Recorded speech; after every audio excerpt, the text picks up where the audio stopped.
So I'm looking at this on my little makeshift straightener jig. Okay, I'm going to tack and weld this. Is one hot little welder. I'm really surprised. Let's go forward. Hey everybody, welcome back. So the day has come that I'm going to shorten this drive shaft. I know about how much I want it shortened now. The final measurement I'm going to do in the vehicle. But first I need to get an end loose. Either this end or this end. And there are pros and cons to both. I've decided I'm going to do this end. There's one weld here. I'm going to have to relocate the weight up further up here, but that's okay. I have it marked and I have pictures. I know where it goes. And I have put marks down at the length so that I know how to put it back together. So with that being said, I think the first thing I'm going to do is just go over to the bandsaw. Like I say, I know I need it shortened 5 inches. I'm going to part it off right about there so that then I can just work on this piece to get that out. So that's what I'm going to do first.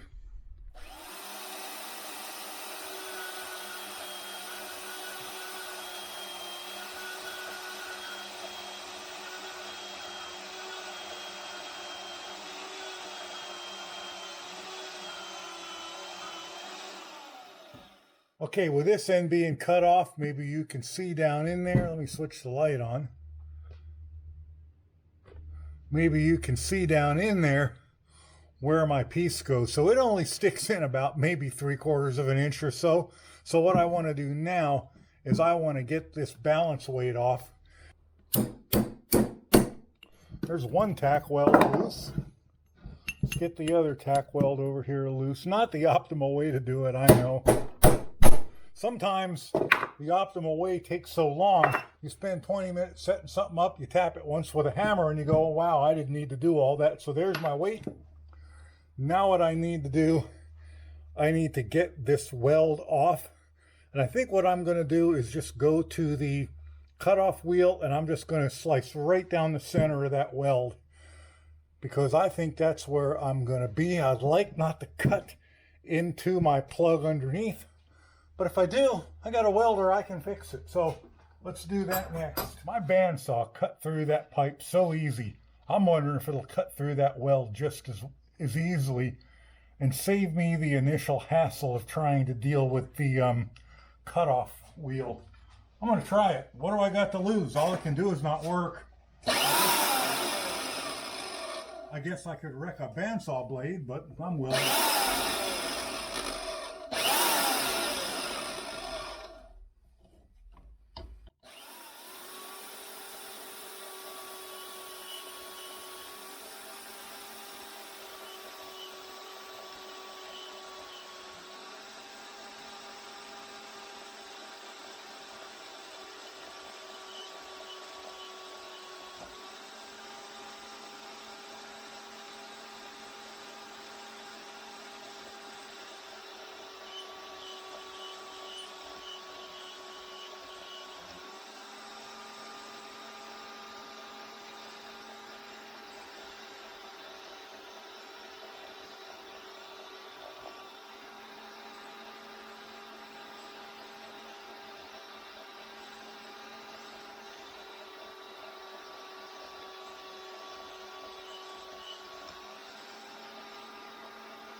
Well, I gotta say, it went right through that.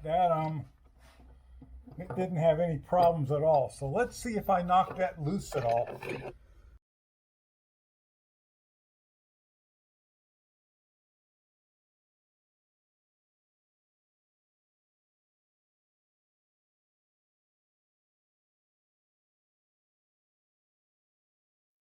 Okay, I got my piece out without too much damage to it. There's a few little nicks and cuts here. Nothing more than 1/16 of an inch deep. Nothing I'm really too worried about or think I need to fix. But my measurement now concerns me. I said this was originally 30 inches and that I needed to take 5 out of it because I wanted 25 inches. But now this is the piece I cut out. Oh no, I cut another piece off, didn't I? Where's the other piece I cut off? Here it is here. Here's half of it anyway. So what is that measurement now? What have I cut off of that so far? I've cut close to 3 inches off of that, not quite 3. And with that sitting about where it's going to go, and of course the U-joints aren't perfectly aligned, but I'm looking right now about 26. And I'm out about an inch here, which is where I want to be. So I think my 5-inch measurement was wrong. How wrong, I don't know, but I'm thinking it was at least an inch wrong. So because I want to be 107% correct on this one, I think what I'm going to do is take this out, bolt it up to the transfer case, take this out, the bottom back half out, bolt it up to the differential, then hold it up and make a mark, making sure that I'm out the amount that I want here on the slip joint. I think that's what I'm going to do. So my goal was to put this all in place and then put this next to there and make my mark. I'm not sure how well that's going to work because I can't get close enough to it. Plus I'm going to have to pull that out. Plus I didn't have bolts that fit in that, and I had to put a pair of vice grips on it to hold it together.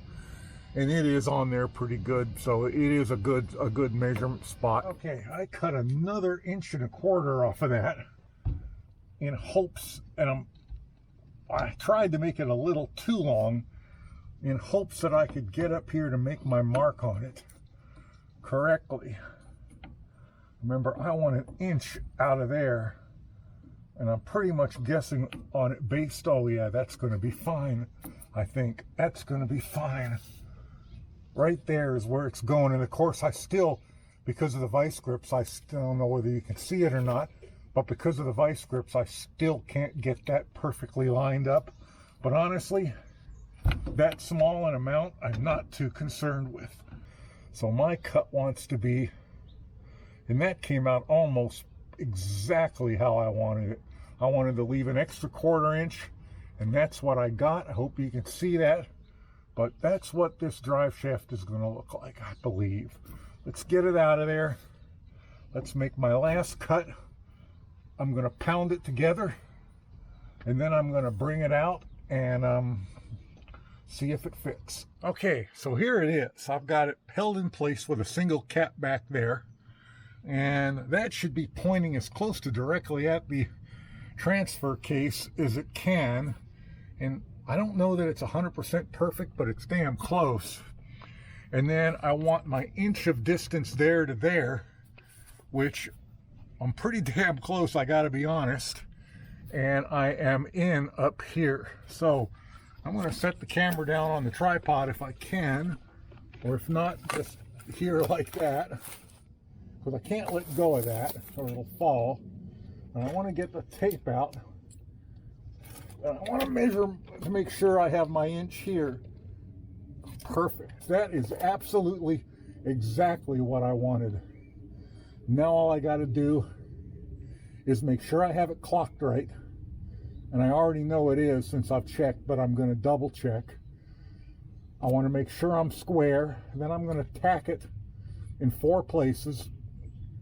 First one, then 180 from that one, then again and again 180, and then I'm going to check it for square again and check it to make sure I've clocked it right again, and if I have, then I'm going to weld it. All right, making some good progress here now. Remember back at the beginning of all this, I took my initial measurements after I got the yoke changed and the wedges put in, and I said it was 5 inches too long and I needed to take 5 inches off.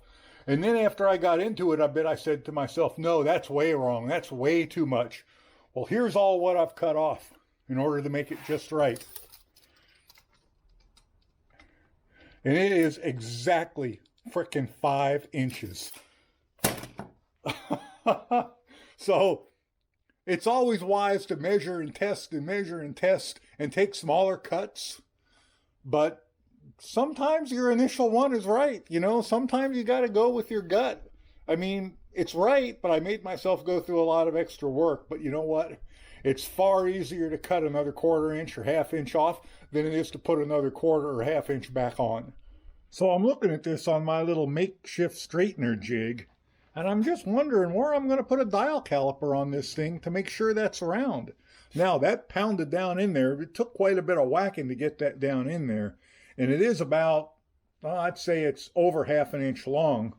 So while it certainly could be crooked, it's not likely to be, but where am I going to put a dial indicator on that? I mean, okay, I have to admit that I did not really foresee this. It's of no value at all to me to put a dial indicator anywhere on this because there's no place for it to go. There's nothing up here is either as cast or the weld that I ground down. And of course, you can't put a dial caliper anywhere on that or even out to here because that just flops around like that. So that I didn't foresee that. Had I known this was going to do this, I almost would have parted it in the center and put a slug in the middle of it and welded it. But too late for that now, isn't it? I've already done it this way. So I'm not sure what I can do at this point except measure it. And of course, again, there's no place on here where you can really measure that isn't, that, I don't know. Here's what I think I can do. I can measure from, see if I can get the camera back out of the way. I can measure from here right to the edge of that piece, and I have exactly 17 and 1 2/3/8. I can rotate it 180 and do the exact same measurement on the other side, and I have once again 17 and exactly 3/8. Now I can do the same to this here, and I can go from there to there, and I have 21 and 7/8 on the nose, and then I can rotate it and do it again, and once again I have 21 and 7/8 right on the nose. I don't know what else I can really do other than take it to a drive shaft shop and tell them to make it right now that it's the correct length, but too cheap for that. So you know what I'm going to do? I'm going to tack it, I'm going to weld it, I'm going to stuff it in there, and we're going to see how well it works. I don't even know whether I'm going to bother putting that other weight back on it. I probably will. The original CJ drive shaft had no weights at all on it, and you know damn well it wasn't balanced. But on something this short, I just don't know that I think it makes that much of a difference. I'll probably put it back on there just for the hell of it. It probably balanced the ends more than it did anything else, but I'm gonna tack this thing up and weld it. Hell with it. Hey, there it is, all welded up. I gotta tell you what, that Simder running on a 220, 230 volt circuit is one hot little welder. It really surprises me. But then again, everything's better on 220, isn't it? I originally drilled out the tack welds on this weight and tried to plug weld it, but I didn't do a very good job, and when I whacked it with a hammer, it came off, so I just put tacks on the ends. Hopefully that'll be enough to hold it, and you know what? Hopefully it's straight, but I don't know how else any other way I would have to tell other than, you know, the fact that it's the plug is slammed all the way down in tight, and then I did the best I could measuring it. There really was no way to get a dial caliper on there that I could think of. So, as the guy over at Project Farm says, we're going to test that. And we're going to test to see if that welder is good enough too, and if I'm a good enough welder. Anyway, let's put it in, and let's check the finished length. I know it's going to be right, but let's do it anyway because we can. Hey, there it is, all welded up. I originally drilled out the tack welds on this weight and tried to plug weld it, but I didn't do a very good job, and when I whacked it with a hammer, it came off, so I just put tacks on the ends. Anyway, let's put it in, and let's check the finished length. I know it's going to be right, but let's do it anyway because we can. We have it. I still have to weld the spring perches in, and I still have to get the bolts for up here because I did not have the correct bolts But there we are. I have my correct length. I have my inch of pullout right here. I have an angle that I'm very happy with. And I think this part of it, except for the cleaning up with the extra bolts and the welding in, I think this is done. Okay, I have gotten the drive line in and bolted up, and I have those weld-in spring wedges to tip the differential up. I have those welded on, and let's run down the alley for a bit. Still not licensed or insured, but I think I can go down my alley 100 yards or so and back just to see how it sounds. All right, I'm happy with that. Let's go forward.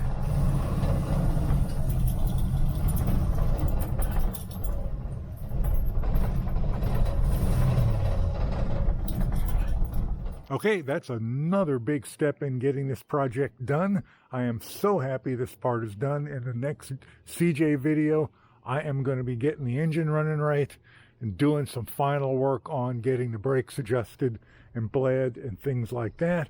And should be back with that one within a week, I hope. Anyway, thanks for watching, and I'll catch you guys in the next one. Bye for now.